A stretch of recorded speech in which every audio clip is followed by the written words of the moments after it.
अखिलेश जी यहाँ बैठे हुए हैं, मैं उनसे भी आग्रह करूंगा, राजनीति में one vote one man one vote one value के सिद्धांत पे लोकतंत्र टिका हुआ है। आप देखिए कि दिल्ली की आबादी क्या है और उनको मिल क्या रहा है। हम साउथ के प्रदेशों की चिंता करते हैं, लेकिन क्या ये जो हमारा प्रदेश है उत्तर भारत है, क्या इधर नहीं देखना चाहिए? नमस्कार, विद्या न्यूज लाइन में आपका स्वागत है। महिला आरक्षण को लेकर के संसद में चल रही बहस के दौरान नगीना से निर्दलीय सांसद चंद्रशेखर ने कायदे से उत्तर दक्षिण का भेद समझाया है और समाजवादी पार्टी के प्रमुख अखिलेश यादव से विशेष तौर पर कहा कि बात को समझिए, निश्चित रूप से उत्तर दक्षिण में सामंजस्य होना चाहिए, सद्भाव होना चाहिए, लेकिन जिस तरीके से ये महिलाओं को आरक्षण दिया जा रहा है और उसमें उत्तर प्रदेश समेत उत्तर भारत के राज्यों को नुकसान हो रहा है, उस पर विचार कीजिए कि कैसे भरपाई होगी। दरअसल ये परिसीमन होना चाहिए जनसंख्या के आधार पर, लेकिन दक्षिण के राज्य विरोध कर रहे हैं क्योंकि उनका कहना है कि जनसंख्या को उन्होंने नियंत्रित कर लिया था और एजुकेशन पर ध्यान दिया था।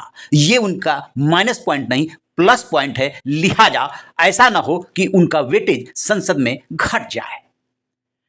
तो सरकार ने 50% सीटों की संख्या में वृद्धि करने का प्रस्ताव रख दिया बिना जनसंख्या का लिहाज किए।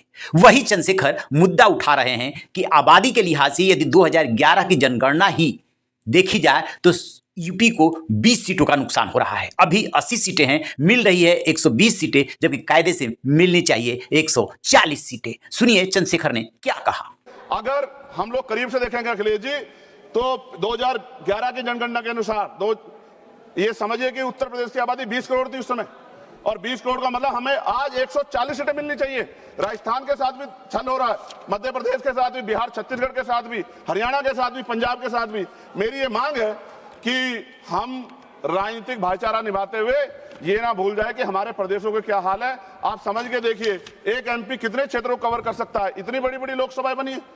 तो ये आज आवश्यकता है कि हम उत्तर का भी ध्यान रखें, हम लोग नॉर्थ का भी ध्यान रखें और ऐसा कॉमन मिनिमम प्रोग्राम बनाएं जिसमें उत्तर प्रदेश का जो 20 सीटों का नुकसान हो रहा है, अगर ये लागू हो जाएगा तो भी वो 20 सीटों का नुकसान की भरपाई कैसे होगी, इसके बारे में ध्यान रखते हुए और पिछड़े वर्ग की महिलाओं को, मुस्लिम वर्ग की महिलाओं को और पिछड़े और अति पिछड़े समाज को लोकसभा और विधानसभा में आरक्षण की व्यवस्था करानी चाहिए। चंद्रशेखर ने दूसरा सवाल ये उठाया कि आधी आबादी मतलब आधी आबादी यानी कि 50%, फिर आरक्षण 33% क्यों?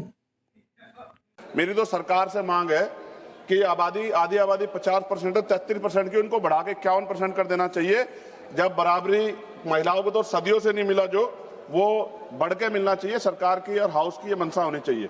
% आरक्षण आधी आबादी के साथ पूर्ण न्याय नहीं करता, और यदि 33% आरक्षण दे भी दिया तो सबसे बड़ा प्रश्न यह उठता है कि SC ST और OBC और मुस्लिम वर्ग की महिलाओं को वास्तविक प्रतिनिधित्व कैसे मिलेगा, क्योंकि वर्तमान व्यवस्था में कोटे के अंदर कोटे कोई प्रावधान नहीं है।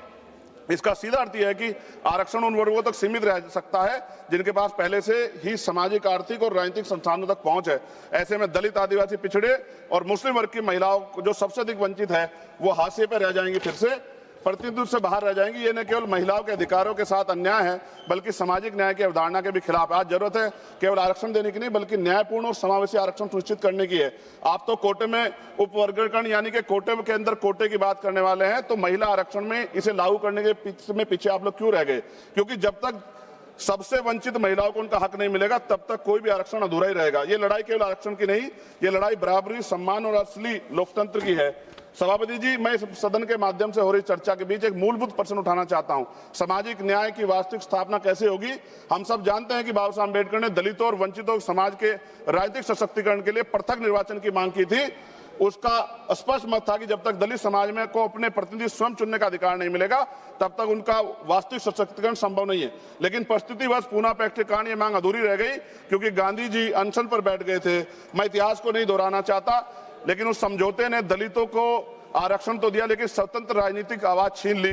माननीय सभापति जी, बहुजन आंदोलन के महानेता काशीराम जी ने अपनी प्रसिद्ध पुस्तक चमचा युग में भी इस व्यवस्था की सीमाओं को उजागर किया है कि कैसे वर्तमान राजनीतिक ढांचे में दलित प्रतिनिधि अक्सर स्वतंत्र नहीं रह पाते, अपने समाज से ज्यादा अपनी पार्टी के प्रति समर्पित हो जाते हैं। यही हाल पिछड़े वर्ग के नेताओं का भी है। अगर आप सही मायने में दलितों को, महिलाओं को, पिछड़े वर्ग को आरक्षण देना चाहते हैं, लाभ देना चाहते हैं, अगर आप वास्तव में उन्हें संसद में सशक्त रूप से लाना चाहते तो वक्त आ गया कि उनके लिए पृथक निर्वाचन की व्यवस्था की जाए, क्योंकि बिना स्वतंत्र राजनीतिक प्रतिनिधित्व के आरक्षण केवल एक संख्या बनकर रह जाएगा, सशक्तिकरण नहीं बन पाएगा। अगर हम सच में सामाजिक न्याय चाहते तो हमें आधे अधूरे समाधान नहीं बल्कि साहसिक और मूलभूत निर्णय लेने होंगे। उसके लिए पृथक निर्वाचन की व्यवस्था करनी पड़ेगी। लोकसभा की तरह सभापति जी, राज्यसभा की सीटों में वृद्धि होनी चाहिए। वर्तमान में राज्यसभा की सीटें लोकसभा की सीटों के लगभग 45% है, इसलिए लोकसभा सीटों को बढ़ाने के बाद राज्यसभा की सीटें बढ़ाकर 850 का 45% यानी कि लगभग 383 सीटें होनी चाहिए। सरकार ने अगली जनगणना में, जब गृह मंत्री बोल रहे थे उन्होंने कहा था कि जातिगत जनगणना कराएंगे, वादा किया था अगली जनगणना में SC ST OBC की जनगणना की जनसंख्या की गणना के बाद अब समय आ गया है कि राज्यसभा, विधानसभा, विधान परिषद में भी SC ST की तरह OBC वर्ग के लोगों को जनसंख्या के अनुपात में आरक्षण दिया जाना चाहिए, जहां जहां भी अब तक लागू नहीं है। और पिछड़ी और अति पिछड़ी जातियों को भी लोकसभा और विधानसभा में आरक्षण की व्यवस्था हो जैसे SC ST के लोगों को है। सभापति जी, हमारा संविधान कहता है कि प्रतिशत जनसंख्या के आधार पर होना चाहिए, साथ ही संघीय संतुलन को भी बना रहेगा। 1976 और 2001 के परिसीमन को रोकने का निर्णय इसलिए लिया गया था क्योंकि उस समय यह समझ थी कि अगर केवल जनसंख्या के आधार पर किया गया तो राज्य जनसंख्या नियंत्रण में सफल, जो राज्य जनसंख्या नियंत्रण में सफल रहे वे नुकसान में चले जाएंगे। सरकार तो कहती है कि ये प्रक्रिया निष्पक्ष होगी, लेकिन सवाल उठता है क्या इसके लिए सभी राज्यों का व्यापक परामर्श हुआ? क्या कोई सर्वदलीय समिति बनाई गई? क्या राज्यों की सहमति ली गई? अगर नहीं तो ये प्रक्रिया सहमति से नहीं सख्ती से लागू की जा रही है। मेरी मांग है कि परिसीमन से पहले सर्वदलीय समिति बनाई जाए, राज्यों के बीच संतुलन बनाए रखने के लिए कोई फॉर्मूला तैयार हो। और मेरी मांग है कि राज्य पुनर्गठन के प्रस्ताव है सरकारों के पास, ये परिसीमन से पहले राज्य पुनर्गठन के बारे में सोचा जाए, क्योंकि इतने बड़े बड़े प्रदेशों में उनका भला नहीं हो सकता है। इसलिए बेहतर प्रदेश बनाने के लिए हमें पुनर्गठन के बारे में सोचना चाहिए। सभापति महोदय, महिला आरक्षण कोई राजनीतिक कार्यक्रम नहीं है, महिलाओं का अधिकार है, इसे वोट बैंक की राजनीति से ऊपर उठकर देखना चाहिए।